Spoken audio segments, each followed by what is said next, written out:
শীতলপুর নামে এক ছোট্ট গ্রামে রতন আর রঘু নামের দুই ভাই বাস করত।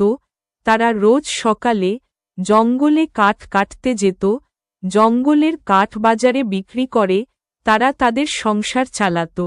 রতন তার ভাইকে খুব ভালোবাসত, কিন্তু ছোট ভাই রঘু মনে মনে তার দাদাকে হিংসে করত। বড় ভাই রতন ছিল শত পরিশ্রমী, সে কেবলমাত্র বনের শুকনো গাছ ও ডাল কাটত।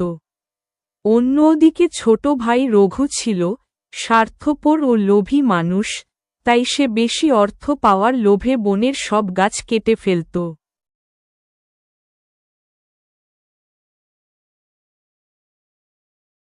আমায় কিছু কাঠ দেবে বাবা? কাল থেকে বাড়িতে উনুন ধরানোর কোনো কাঠ নেই। আমি বৃদ্ধ মানুষ, একা থাকি, কাঠ কাটার মতো ক্ষমতা আমার নেই, আমার কাছে কোনো টাকা নেই, তাই বলছি তুমি যদি কিছু কাঠ দাও তাহলে খুব উপকার হয়। সকাল থেকে এখনো একটা টাকাও বেচাকেনা করতে পারিনি, তাছাড়া এগুলো সব অনেক দামি কাঠ, এগুলো তোমায় দিতে পারবো না।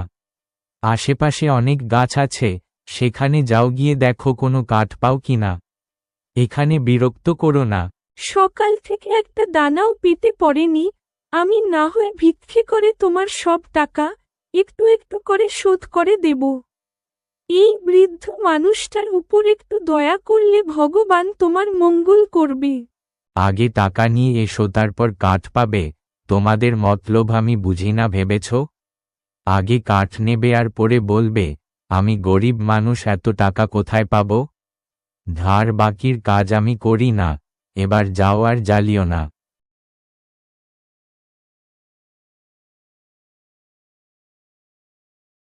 কি গো বুড়িমা, তুমি বৃদ্ধ মানুষ, এই অসময়ে বনের দিকে কোথায় যাচ্ছ বলো তো? তাছাড়া তোমার সাথেও তো কেউ নেই দেখছি, তুমি কি কাউকে খুঁজতে এসেছ? বাড়িতে উনুন ধরানোর মতো কোনো কাঠ নেই, দুবারই ভিক্ষে করে যেটুকু চাল পেয়েছি সেগুলো রান্না করার জন্য কিছু কাঠের প্রয়োজন, তাই এদিকে এলাম। যদি কিছু শুকনো কাঠ পাই তাহলে দুটো ভাত রান্না করে খেতে পারি। বৃদ্ধ মানুষটা দুটো ভাত খাওয়ার জন্যে কত কষ্টই না করছে, আমারও উচিত তাকে সাহায্য করা। তুমি একটু দাঁড়াও বুড়িমা, আমি তোমার জন্যে বন থেকে শুকনো কিছু কাঠ কেটে আনছি, তাহলে শুকনো কাঠ দিয়ে তুমি এখনই রান্না করতে পারবে।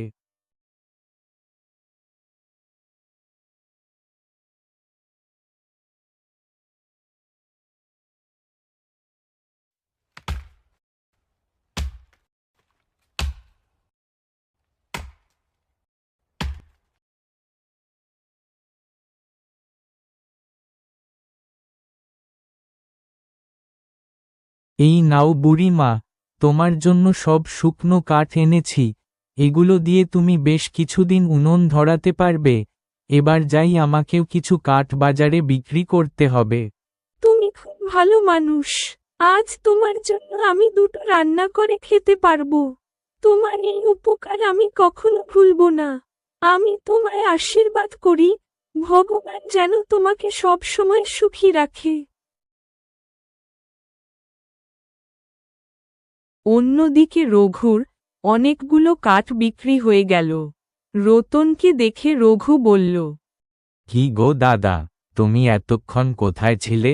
তোমার তো বন থেকে কাঠ কেটে বাজারে বিক্রি করার কথা, কিন্তু এখন তো বাজার শেষ হতে বসেছে, এখন কি আর কেউ তোমার কাঠ কিনবে? কোথায় ছিলে তুমি? আজ তো একটা কাঠও বিক্রি করতে পারলে না। আসলে বনে থেকে আসার সময় একটা বুড়িমার সাথে দেখা হলো, তার খুব কষ্ট, সামান্য কিছু কাঠের জন্য সকাল থেকে না খেয়ে আছে বেচারি, তাই তাকে একটু সাহায্য করতেই এত দেরি হলো, কিন্তু এখনো তো অনেক সময় আছে, দেখি কিছু কাঠ বেচা যায় কিনা। সত্যি তুমি পারো বটে, নিজের পেটে ভাত জোটে না, এদিকে অন্যকে সাহায্য করতে যাচ্ছ। এখন নিজের সংসার কিভাবে চালাবে সেটা ভাবো, আমি কিন্তু একটি টাকাও তোমাকে দেব না। আমারও নিজের সংসার আছে, তাদের কথাও তো ভাবতে হবে। এখন আমি বাড়ি যাই, তোমার যা খুশি তুমি তাই করো।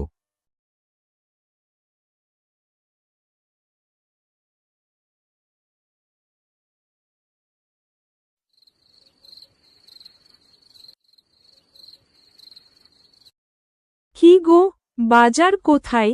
আমি তো তোমার অপেক্ষাতেই ছিলাম, ভাবলাম তুমি কিছু বাজার আনলে তবেই কিছু রান্না করব। ঘরে যে রান্না করার মতো কোনো সবজিও নেই, রান্নার চালও বাড়ন্ত। কি আর করব বলো তো গিন্নি, আজ আমার কপালটাই খারাপ, সারাদিনে এক টুকরো কাঠও বিক্রি করতে পারলাম না। ভেবেছিলাম আজ কিছু কাঠ বিক্রি করে বাড়ির জন্য কিছু বাজার করব, রোজ রোজ এই এক অশান্তি আর ভালো লাগে না। বেশ, আজকের দিনটা তাহলে কিছু করা যায় কিনা দেখি, কিন্তু কাল বাজার করে না আনলে খাওয়া জুটবে না এই বলে দিলাম। রোজ রোজ আর এই এক অশান্তি আমারও আর ভালো লাগে না।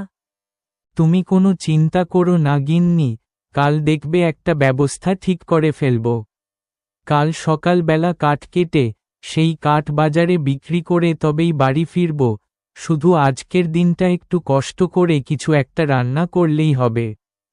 পরদিন সকাল হতেই রতন বেরিয়ে পড়ল কাঠের সন্ধানে, কারণ সে জানত আজ তাকে যেভাবেই হোক কাঠ বিক্রি করে কিছু অর্থ বাড়ি নিয়ে যেতেই হবে, আর তা না হলে সংসার চলবে না।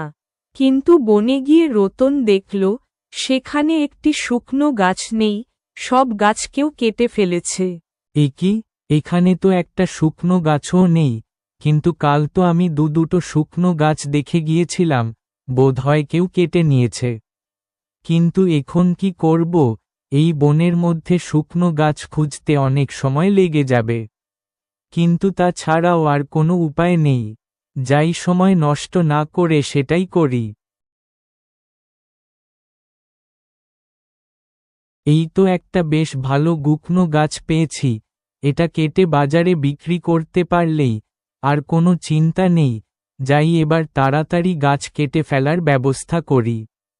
এই গাছটা কেটো না কাঠুরিয়া ভাই, নইলে যে আমার ডিমটা নষ্ট হয়ে যাবে। এই ছোট্ট পাখিটার উপর একটু দয়া করো। সত্যি তো, এই পাখির বাসায় একটা ডিম আছে, কিন্তু আমার যে আজ কাঠ কাটতেই হবে, আর তা না হলে না খেয়ে দিন কাটাতে হবে। কিন্তু এখন কি করব?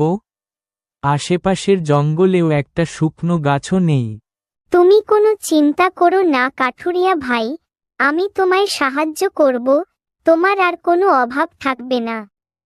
সত্যি, তুমি খুব ভালো, তোমার সাথে কথা বলে মনটা হালকা হলো। এখনকার দিনে কেউ কাউকে সাহায্য করে না, তুমি ছোট্ট পাখি হয়েও সাহায্যের হাত বাড়িয়ে দিয়েছ। ভয় নেই বন্ধু, তোমার গাছ আমি কাটব না। তাছাড়া আমরা তোমাদের অনেক ক্ষতি করি, আমরা বনের গাছ কেটে ফেলি, তাই তো তোমরা আজ বিলুপ্ত হতে বসেছ। আমি সত্যি বলছি, আমি তোমাকে সাহায্য করতে পারি, তোমার আর কোনো অভাব থাকবে না। এই পাখিটা যা বলছে তা কি সত্যি? বেশ, তোমার কথাই শুনলাম, এবার বলো তার জন্য আমায় কি করতে হবে? তুমি আমার সঙ্গে এসো, আমি তোমায় সেখানে নিয়ে যাচ্ছি।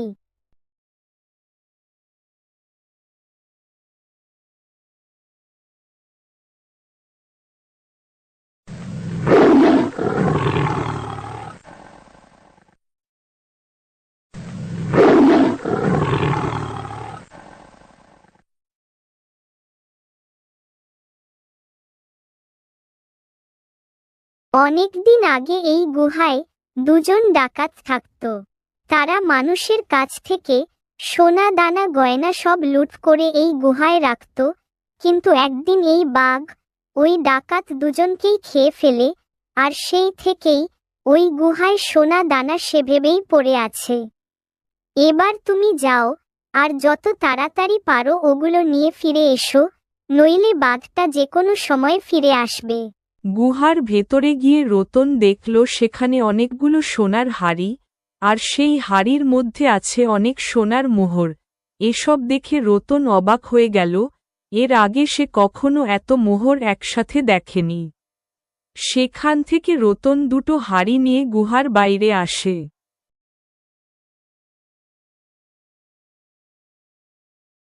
ধন্যবাদ বন্ধু, তোমার এই উপকার আমি কোনোদিনও ভুলব না। এই সব কিছু তোমার জন্যই সম্ভব হয়েছে, তোমাকে অনেক অনেক ধন্যবাদ। অন্যদিকে রঘু দেখল তার দাদা অনেকগুলো সোনার মোহর নিয়ে ঘরে ঢুকছে। রঘুর লোভ আরও বেড়ে যায়, সে জানালার কাছে গিয়ে তাদের কথা শুনতে থাকে। এই দেখো গিন্নি, এই সব মোহর এখন থেকে আমাদের। এখন থেকে আর কোনো অভাব থাকবে না সংসারে, ভগবান আমাদের দিকে মুখ তুলে চেয়েছে। এবার থেকে আমাদের সব ইচ্ছে পূরণ হবে। আমি তো নিজের চোখকেও বিশ্বাস করতে পারছি না। কিন্তু এত মোহর কোথায় পেলে তুমি? জঙ্গলের ভেতরে একটা গুহা আছে, আর সেই গুহার ভেতরেই আছে এই গুপ্তধন। এমন মোহর ভরা কলসি সেখানে অনেক আছে, আমি সেখান থেকেই এই দুটো কলসি নিয়ে এসেছি। ও তাহলে এই ব্যাপার, আমি কাল ভোর হতেই সেই গুহা খুঁজে বের করব। আর ওই সব মোহর ওই গুহা থেকে নিয়ে আসব। আর কাল থেকে আমি হব এখানকার সবথেকে ধনী মানুষ। অর্থের লোভে রঘু তার দাদার পুরো কথাটা না শুনেই চলে গেল। তাই আসন্ন বিপদের কথা রঘুর অজানাই থেকে গেল। কিন্তু সেখান থেকে এগুলো নিয়ে আসা মোটাই সহজ কাজ নয়, কারণ সেই গুহায় থাকে একটা বাঘ। আর যে ওই গুহায় যায়, বাঘটা তাকে খেয়ে ফেলে। তাই এই সব কিছু সম্ভব হয়েছে আমার পাখি বন্ধুর জন্য, তার সাহায্য ছাড়া আমি কিছুই করতে পারতাম না। পরদিন সকাল হতেই রঘু বেরিয়ে পড়ল সেই গুহার সন্ধানে। রঘু একজন কাঠুরিয়া, সে বনের সব জায়গায় কাঠ কেটে বেড়াত, তাই গুহার খোঁজ পেতে তার বেশি দেরি হল না। এই তাহলে সেই গুহা, যার মধ্যে আছে সোনার মোহর। যাই আর সময় নষ্ট না করে সব মোহরগুলো নিয়ে আসি। আজ থেকে এই গুহার সব সম্পত্তির মালিক এখন থেকে আমি। যাই, কেউ দেখে ফেলার আগেই কাজটা সেরে ফেলি।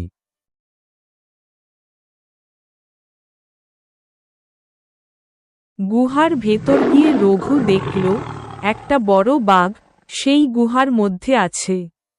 রঘুকে দেখেই বাঘটা শিকার ধরার জন্য রঘুর গায়ের উপর লাফিয়ে পড়ল আর রঘুর শরীরটা কামড়াতে লাগল। এরপর বাঘ তার শরীরের মাংস চিবিয়ে খেতে লাগল। অর্থের লোভে রঘু আজ নিজের প্রাণ হারাল।